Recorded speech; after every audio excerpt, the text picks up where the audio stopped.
Chapter 17, of The Sinking of the Titanic. Written by J. Henry Mowbray. Published in 1912. Narration by Ambience World. The story of how Mrs. Isidore Straus, wife of the New York merchant, met death with her husband on the Titanic, rather than be separated from him, was rendered complete, when Miss Ellen Bird, maid to Mrs. Straus, told how the self-sacrifice of Mrs. Straus made it possible for her to escape a watery grave. Miss Bird also supplied details of the appealing scenes between Mrs. Straus and her husband, when the elderly though heroic woman brushed aside 3 opportunities to be saved, declaring to solicitous passengers that death in her husband's arms was more to be desired than life without him. Miss Bird's narrative was repeated by Sylvester Burns, general manager of R. H. Macy and Company. He said, "When the Titanic struck the iceberg, Mr. and Mrs. Straus were walking arm in arm on the upper deck. Although assured by the officers that there was no immediate cause for alarm, Mrs. Straus, with her husband, hurried to the stateroom of her maid, cautioning Miss Bird to dress hurriedly, and as comfortably as she could, because the passengers might have to take to the lifeboats. Then Mr. and Mrs. Straus returned to the deck, where, shortly after, they were joined by Miss Bird. Mr. Straus stepped aside, when the first boat was being filled, explaining that he could not go until all the women and children had been given places. 'Where you are, Papa, I shall be,' spoke up Mrs. Straus, rejecting all entreaties to enter the boat. Mr. Straus vainly attempted to persuade his wife to enter the second boat, assuring her that eventually he would find a place, after all the women and children had been taken off. Miss Bird, who was making her first trip across, having been engaged in London by Mrs. Straus, joined other passengers in urging Mrs. Straus to enter the boat, but she clung closer to her husband, and repeated previous declarations that unless Mr. Straus accompanied her, she would remain behind. Mr. Straus only shook his head. One after another, the boats were lowered. Finally, that in which Mrs. John Jacob Astor was rescued, was made ready. "Here it is a place for you, Mrs. Straus," cried Mrs. Astor. Mrs. Straus only shrank closer to her husband. Several passengers, at least 2 of them being women, attempted to force Mrs. Straus into the boat, but she cried out against separation from her husband, and ordered her maid, Miss Bird, to take the place beside Mrs. Astor. "You go," said Mrs. Straus to the maid. "I must stay with my husband." Seeing it was useless to argue with Mrs. Straus, several men passengers lifted Miss Bird into the boat, which was lowered with all haste. As this boat and 2 others, comprising the last to leave the vessel, glided across the waters into the black night, the last glimpse caught of Mr. and Mrs. Straus showed them standing on the deck, clasped in each other's arms, weeping. Mr. and Mrs. C. E. Henry Stengel, of Newark, New Jersey, received the congratulations of friends on their rescue, in their home at Broad Street and Lincoln Park. Mr. and Mrs. Stengel left the Titanic in different boats. Mr. Stengel first saw his wife safely aboard one boat, then assisted other women to leave. As a small boat, half full, was being lowered, Mr. Stengel says he asked the officer in charge if he should come aboard.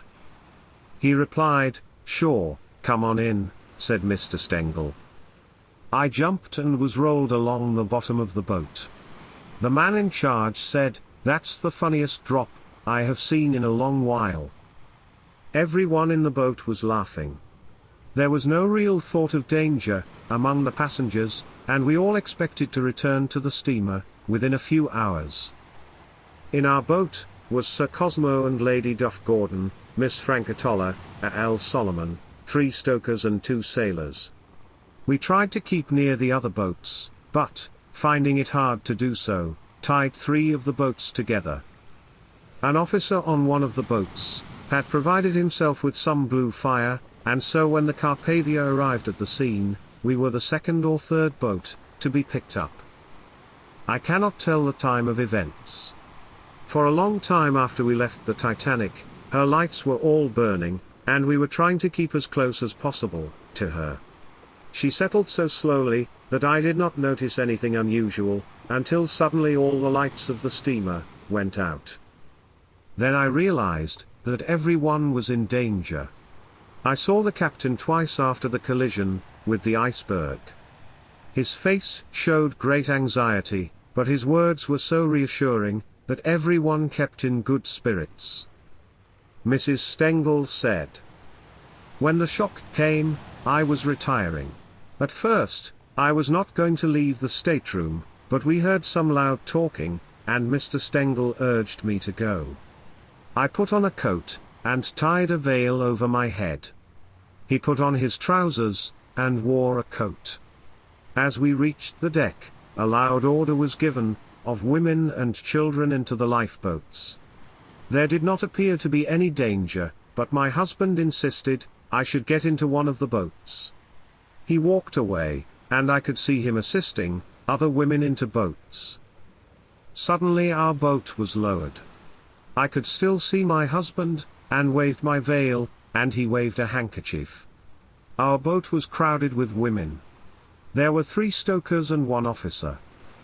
The stokers knew nothing about the use of oars, and we women took the oars. We stayed close by another boat, in which 3 Chinamen had been found lying face down, at the bottom of the boat. They could not be made to do anything. There was little alarm. The band was playing on the steamer, and most everyone wished to get back. Suddenly the lights on the steamer went out, and then we realized what had happened. At first, several of the boats kept together, as there was something in the distance that appeared to be a light. We all tried to get to the light, but after an hour or so, found that it was simply some light reflection from the tip of an iceberg. Just before leaving the steamer, I saw Colonel Astor. He was with his wife, and was insisting that she get into a lifeboat that was being filled. She seemed to resist, and Mr. Astor picked her up, and put her in a seat. He was smiling all the time. There was some difficulty in the next boat, and Colonel Astor was laughing, as he helped several women into the boat. All the men among the passengers, so far as I could see, acted calmly, cheerfully, masterfully. Among the stokers and others who were sent to man the lifeboats, there were many cowards. Mrs. Emily Richards, who with her mother and her 2 children, was on the Titanic, journeying from Penzance, Cornwall, to join her husband in Akron, Ohio, said, "I had put the children in bed, and had gone to bed myself. We had been making good time all day, the ship rushing through the sea, at a tremendous rate, and the air on deck was cold and crisp. I didn't hear the collision, for I was asleep. But my mother came and shook me. 'There is surely danger,' said Mama. 'Something has gone wrong.' So we put on our slippers and outside coats, and got the children into theirs, and went on deck. We had on our nightgowns under our coats. As we went up the stairway, someone was shouting down in a calm voice, 'Everybody put on their life preservers, before coming on deck.' We went back and put them on, assuring each other that it was nothing. When we got on deck, we were told to pass through the dining room to a ladder that was placed against the side of the cabins, and led to the upper deck. We were put through the portholes into the boats, and the boat I was in had a foot of water in it. As soon as we were in, we were told to sit down on the bottom. In that position we were so low that we could not see out over the gunwale.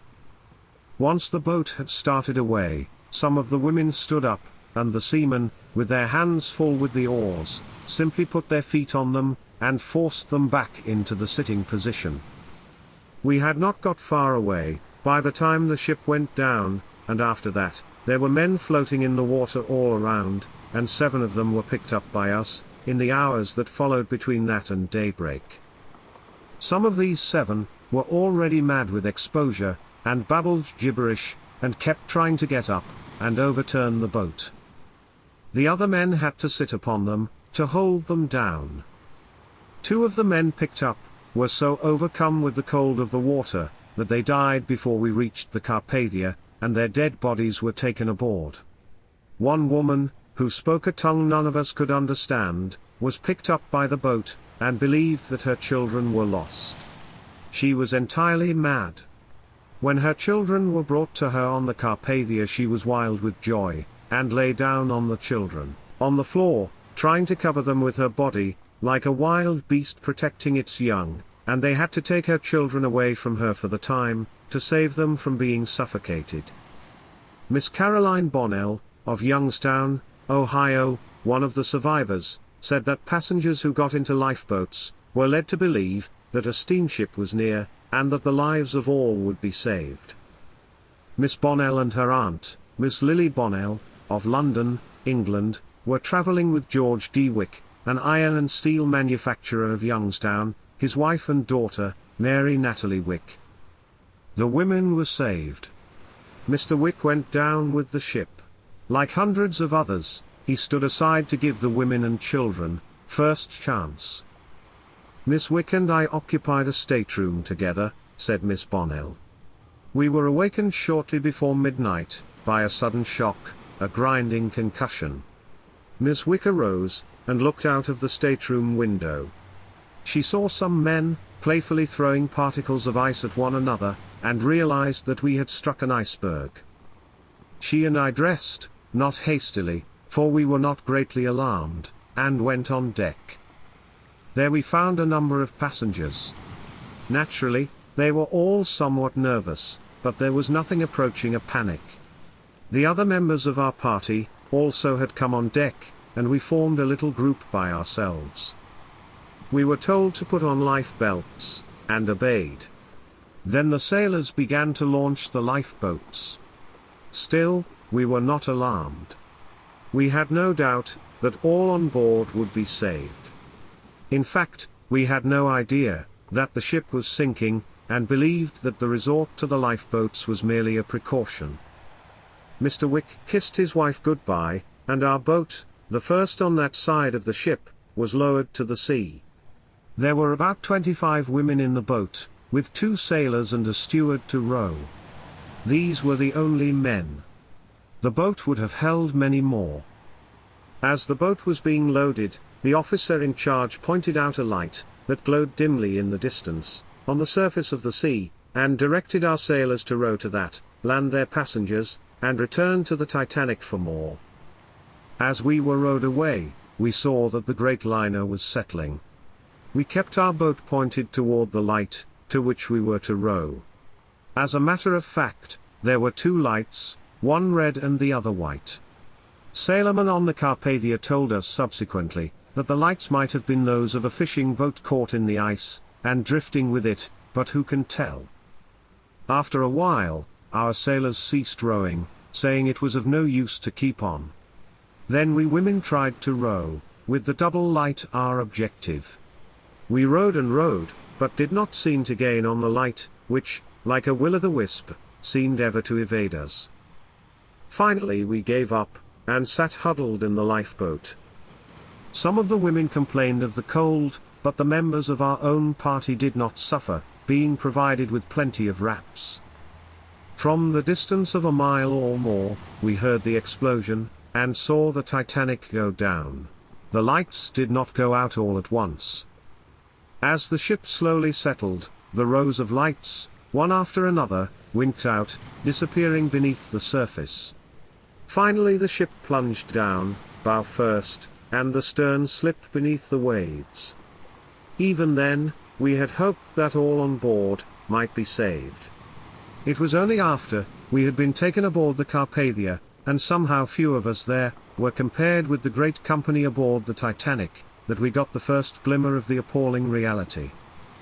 "I never dreamed that it was serious," said Alfred White, one of the 2 oilers from the engine room, who were saved by being picked up.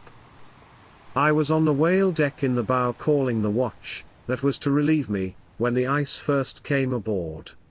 It was a black berg that we struck. That is, it was composed of black ice. It could not be seen at all at night. The striking, open seams below the water line, but did not even scratch the paint above the line. I know that, because I was one of those who helped make an examination over the side, with a lantern. I went down into the light engine room, where my station was, at 12:40 o'clock. We even made coffee, showing that there wasn't much thought of danger. An hour later, I was still working around the light engines.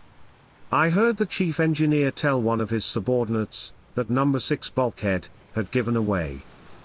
At that time, things began to look bad, for the Titanic was far down by the bow. I was told to go up and see how things were going, and made my way up through the dummy funnel to the bridge deck. By that time, all the boats had left the ship, and yet everyone in the engine room was at his post.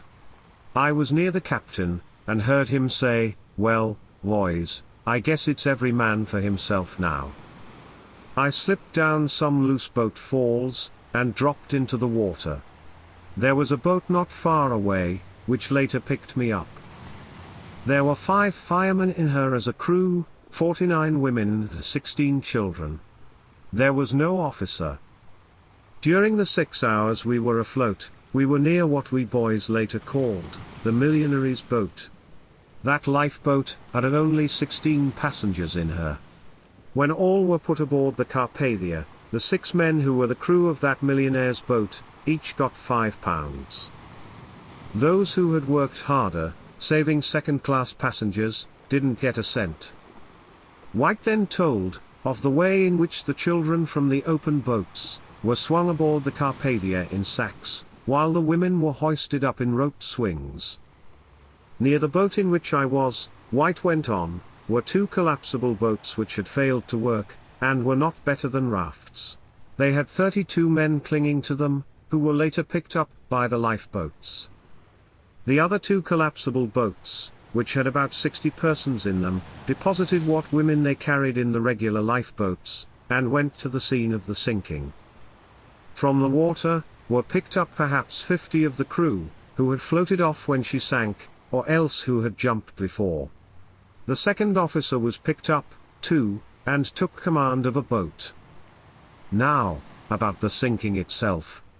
There was some sort of an explosion, just about 2 o'clock, or shortly after, I had gone overboard. It was not until this explosion, the nature of which I do not know, that the lights went out. They had been fed by steam, from oil boilers. The explosion caused a break in the ship, just aft of the 3rd funnel. The forward section went down bow first. The after part then seemed almost to right itself, and we thought she might keep afloat. But it wasn't long before the propellers shot out of the water, and down she went. A steward who stood on the poop deck had the ship go down under him. He was picked up later, and his watch was found to have stopped at 2:20 a.m., so we knew that that was the time she foundered. There was no apparent suction when she foundered. While we were cruising about the place, our oars continually bumped into dead bodies, wearing life belts. Some of the bodies were of the half-naked stokers. They were killed by the shock. We knew that the temperature of the water had been 28 degrees at 11 o'clock the same evening. While we were waiting for the boat to go down, we heard some 15 or 20 shots from the rail of the ship. We only surmised what they were. There was a fireman who told of a woman in the boat which he helped man, who started up pull for the shore and nearer, my God, to thee, after his boat had left the wreck. This kept up all night, until the Carpathia arrived. Lawrence Beasley, a Cambridge University man, who was a second cabin passenger on the Titanic, amplified his previous account, while visiting the White Star offices. After describing events immediately following the collision with the iceberg, and his departure in a lifeboat, Mr. Beasley is quoted as saying, "We drifted away easily, as the oars were got out, and headed directly away from the ship. Our crew seemed to be mostly cooks in white jackets, 2 at an oar, with a stoker at the tiller, who had been elected captain. He told us he had been at sea 26 years, and had never yet seen such a calm night on the Atlantic. As we rowed away from the Titanic, we looked back from time to time, to watch her, and a more striking spectacle, it was not possible for anyone to see. In the distance, she looked an enormous length, her great bulk outlined in black, against the starry sky, every porthole and saloon blazing with light. It was impossible to think anything could be wrong with such a leviathan, were it not for that ominous tilt downward in the bows, where the water was by now up to the lowest row of portholes. About 2 a.m., as near as I can remember, we observed her settling very rapidly, with the bows and the bridge completely under water, and concluded, it was now only a question of minutes, before she went, and so it proved. She slowly tilted straight on end, with the stern vertically upward, and, as she did, the light in the cabins and saloons, which had not flickered for a moment since we left, died out, came on again for a single flash, and finally went out altogether. At the same time, the machinery roared down through the vessel with a rattle and a groaning, that could be heard for miles, the weirdest sound, surely, that could be heard in the middle of the ocean, 1,000 miles away from land. But this was not quite the end. To our amazement, she remained in that upright position for a time, which I estimate at 5 minutes, others in the boat say less, but it was certainly some minutes while we watched, at least 150 feet of the Titanic towering up, above the level of the sea, and looming black against the sky. Then, with a quiet, slanting dive, she disappeared beneath the waters.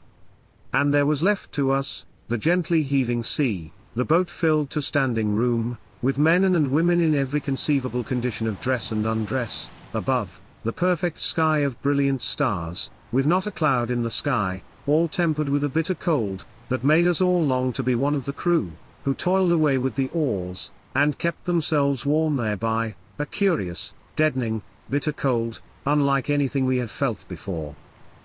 And then, with all these, there fell on the ear the most appalling noise that ever human ear listened to.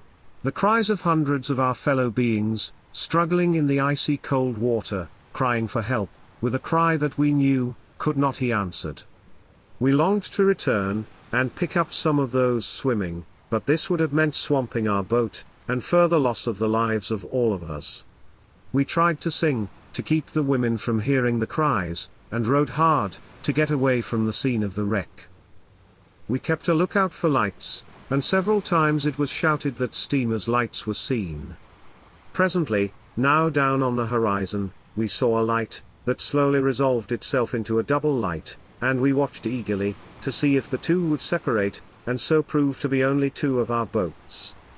To our joy, they moved as one, and round we swung the boat, and headed for her.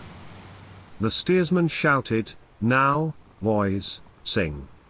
And for the first time, the boat broke into song, "Row for the shore, sailors," and for the first time, tears came to the eyes of us all, as we realized that safety was at hand. Our rescuer showed up rapidly, and as she swung around, we saw her cabins all alight, and knew she must be a large steamship. She was now motionless, and we had to row to her. Just then day broke, a beautiful, quiet dawn. We were received with a welcome that was overwhelming in its warmth. If you are enjoying Ambience World's narration of the sinking of the Titanic, please consider subscribing and hitting the notification bell, so that you will not miss out on the next chapters.